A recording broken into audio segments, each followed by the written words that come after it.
J'imagine que ce premier exercice ne vous a pas posé trop de problèmes, et on va voir tout de suite la solution. Je vais commencer par entrer ma boucle for jour,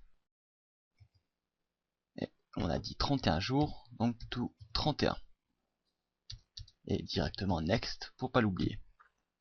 Ce qui nous intéresse, c'est d'entrer dans la cellule. Alors, le numéro de ligne. La première cellule, c'est le 3, donc jour plus 2.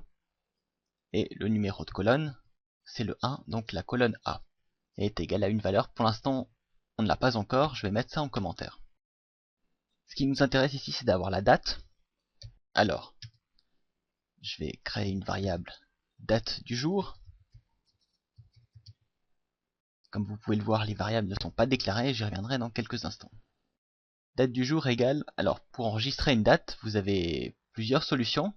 La première, c'est d'utiliser la fonction cdate, et vous entrez, je vous donne un exemple avec du texte.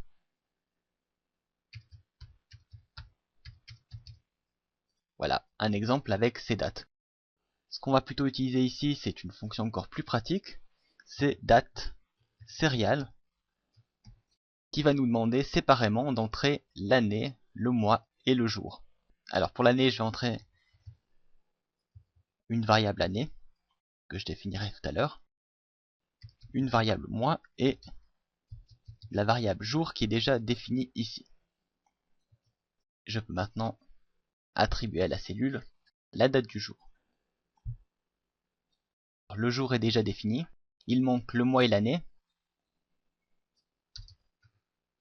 Je vais entrer ici le mois égale 1 et année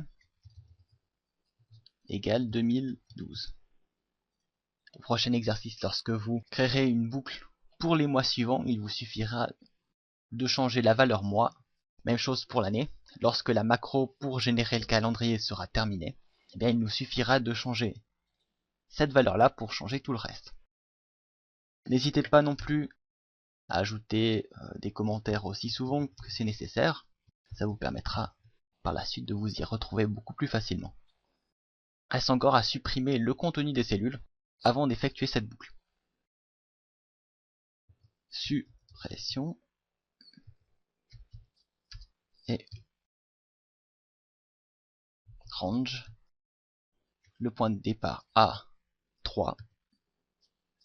On pourrait très bien le faire jusqu'à B, mais on peut le faire pour les 12 mois directement, ça sera plus rapide.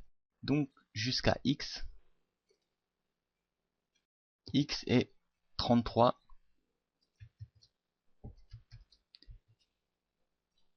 pour avoir les 31 jours à chaque fois. Alors quand on entre clear, on se rend compte qu'on a clear et clear content. La différence entre les deux, c'est que celui-ci supprime le contenu de la cellule, c'est-à-dire le texte. Par contre, celui-ci supprime le texte, mais en plus toute la mise en forme. Donc pour l'instant, on va se contenter de supprimer le texte. Alors comme vous pouvez le voir, les variables ne sont pas déclarées, peut-être que ça vous étonne, et ce sera le cas durant toute la formation. Ne pas déclarer ces variables, ça peut être un vrai gain de temps, mais ça permet également d'éviter de vous montrer à chaque fois la déclaration de variables, ce que vous avez certainement l'habitude de faire. Mais si vous préférez déclarer les variables, vous pouvez évidemment le faire. Il ne reste maintenant plus qu'à tester cette petite macro, avec le bouton test, et on se rend compte que ça se passe bien, mais il faut encore mettre en forme les dates. Alors là c'est un peu le même principe que la suppression, on peut le faire sur 12 mois sans effort supplémentaire, alors autant le faire tout de suite.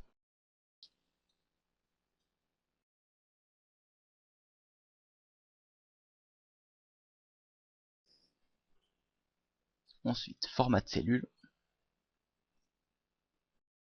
personnalisé.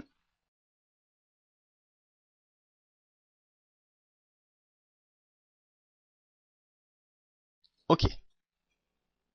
Et je vais aligner ensuite à droite. Le premier exercice est terminé, et on va enchaîner tout de suite avec le deuxième exercice. L'objectif ici est très simple, c'est de créer une boucle pour chacun des mois. Il faudra tenir compte entre autres du dernier jour du mois, qui n'est pas forcément le 31, et également du fait que les dates sont dans les colonnes impaires. Voilà, je vous laisse réaliser cet exercice maintenant.